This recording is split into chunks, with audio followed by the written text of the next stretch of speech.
இவ எங்கே போனா என்ன பண்ண ஒன்றும் புரியலையே, ஃபோனை எடுக்க மாட்டேங்கிறான்னு இங்கே பார்த்தீங்கன்னா புலம்பி தள்ளுறாங்க நம்ம சுகன்யா. இவங்க பார்த்தா சுகன்யா பார்த்தே எல்லோரும் கேட்க ஆரம்பிக்கிறாங்க.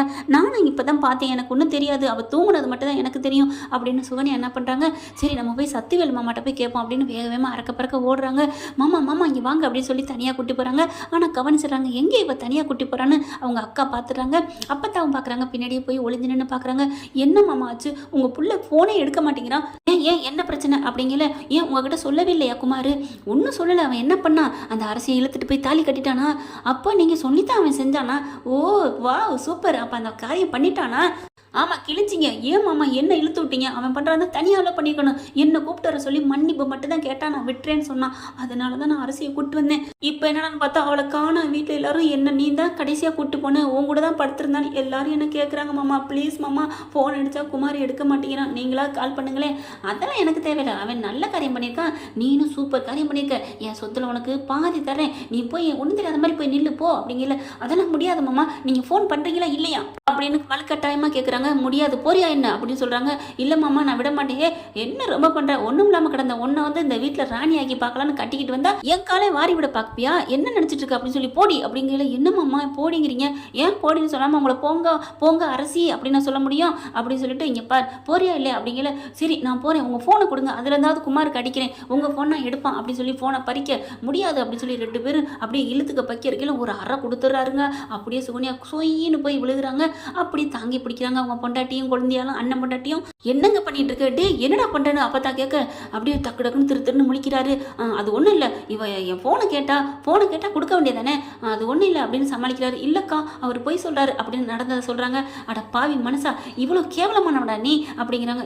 அவள் போய் சொல்கிறா, நீ அவளை நம்பிக்கிட்டு புருஷனை சந்தேகப்படுவியா, நிறுத்தியா, நாங்கள் எல்லாம் கேட்டுட்டு தான் வந்தோம் அப்படிங்கிறாங்க. அப்புறம் என்னத்துக்கு வந்து கேட்குற, போப்பா இடத்த காலி பண்ணு அப்படிங்கிறாங்க. சோனியா நீ இது சும்மா விடாத, நீ கிளம்பு போ, நீ போயிட்டு வீட்டில் போய் எல்லாத்தையும் சொல்லுமா அப்படிங்கிறாங்க. இவன் சக்திவேல் என்ன பண்ணுறான், டென்ஷனில் ஃபோனையும் தூக்கி போட்டு போயிடுறாங்கட்டு ஃபோனை கையோடு என்ன பண்ணுறாங்க, அந்த ஃபோனையும் எடுத்துக்கிறாங்க. வா நாங்கள் நீ பயந்தால் நான் சொல்கிறேன் அப்படின்னு சொல்லிட்டு சோனியா உட்பட்டுக்கிட்டு ராஜி அம்மாவும் சித்தியும் அங்கே கிளம்புறாங்க. அங்கே பார்த்தா பொண்ணை காணணும் கையோமையான்னு தேடிட்டு இருக்காங்க. ஓடி போகிறாங்க, போயிட்டு பார்க்குறாங்க. அத்தாச்சி அப்படின்னு சொல்லிட்டு கோமதியை கூப்பிட, என்னாச்சு நீங்கள் ஏன் வந்திருக்கீங்க அப்படிங்கிற. சோனியா ஓன்னு அழுதுட்டு காலில் விழுந்து அழுகுறாங்க.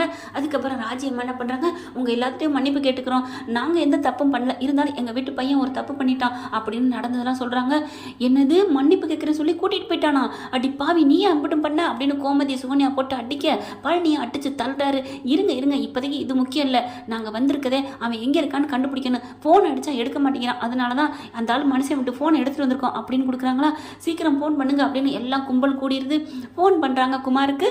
குமார் ஃபோன் எடுக்கிறான். அப்பா என்னப்பா சூப்பர்ப்பா, நான் இப்போ அவளை கடத்திட்டு வந்துட்டேன், அவளை நான் ஒன்றுமே செய்யலை அப்படி ஸ்பீக்கரில் போட்டு கேட்குறாங்க. எல்லாம் மாப்பிள்ளை வீட்டுக்காரங்க வந்து ஊரே நிற்கிது பார்க்குறாங்க. பார்த்தா அதையும் ரெக்கார்ட் பண்ணுறாங்க. மீனா பார்த்தா என்ன சொல்கிறான், நான் 10 பைசா கூட செலவே இல்லாமல் தாலி கட்டாமல் அந்த குடும்பத்தை பாண்டியன் குடும்பத்தை நம்ம பழி வாங்க போகிறோம்ப்பா, நீ கவலையப்படாதப்பா, நான் வந்துக்கிட்டு இருக்கேன்ப்பா, நீ கவலைப்படாத, அரசு இன்னைக்கு என்னால் கெட்டு போனாங்கிற பேர் வரும், ஆனால் நான் அவளை கெடுக்கவே இல்லை தொடவே இல்லை அப்படின்னு சொல்லிட்டு நான் அந்த வர்றேன்ப்பா அப்படின்னு ஃபோனை வைக்கிறாங்க.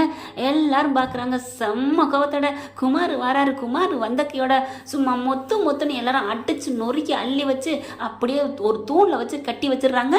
அதுக்கப்புறம் நடந்ததெல்லாம் சொல்லிட்டு அரசி அழுகுறாங்க. நீ விடு, நீ எந்த தப்பும் பண்ணலை அப்படின்னு சதீஷன் சொல்லிடுறாங்க. அவங்க அப்பா அம்மா எல்லாருமே சொல்லிடுறாங்க. மீனாவும் ராஜி ரொம்ப ஹாப்பியாகிறாங்க. அதுக்கு எல்லாத்துக்கும் காரணம் ராஜி அம்மா அப்பா தான், அம்மாவும் அவங்க சித்தியும் தான் அப்படி சொல்லிட்டு ரொம்ப நன்றிம்மா அப்படிங்கிறாங்க. பரவாயில்லைங்க, அந்த பிள்ளை யாரு, எங்கள் வீட்டு பிள்ளை தானே, என்ன பரவாயில்ல, அந்த பிள்ளை நல்லா இருந்தால் சரி அப்படிங்கிறாங்க. அதுக்கப்புறம் நீங்களும் வந்து அச்சத்தை போடுறீங்களா அப்படிங்கிறாங்க. சக்திவேல் இதெல்லாம் தெரியாமல் சந்தோஷமாக அங்கிட்டு போய் சரக்கை போட்டு அங்கே கிடக்குறான். பார்த்தா கல்யாணத்துக்கு ஆசீர்வாதம் பண்ணுறதுக்கு முத்துவேலே வந்துடுறாங்க. எங்கள் வீட்டு பையனால் இந்த கல்யாணம் நிற்க போணுச்சு, நாங்களே மனசார உங்கள் கல்யாணத்தை நடத்தி வைக்கிறோம் அப்படின்னு சொல்லிட்டு கல்யாணத்தை ஜாமுன்னு நடத்தி வைக்கிறாங்க. என்ன ஃப்ரெண்ட் இப்படி போனால் சூப்பராக இருக்கா, பார்க்கலாம், இப்படியும் போகலாம், வேறு மாதிரியும் கதைக்கெல்லாம் போகலாம், என்ன நடக்குதுன்னு பொறுத்திருந்து. இந்த பதிவு உங்களுக்கு பிடிச்சிருந்துச்சுன்னா உங்கள் பொண்ணான கையில் உள்ள போட்டு சப்ஸ்கிரைப் பண்ணிடுங்க. Thank you friends.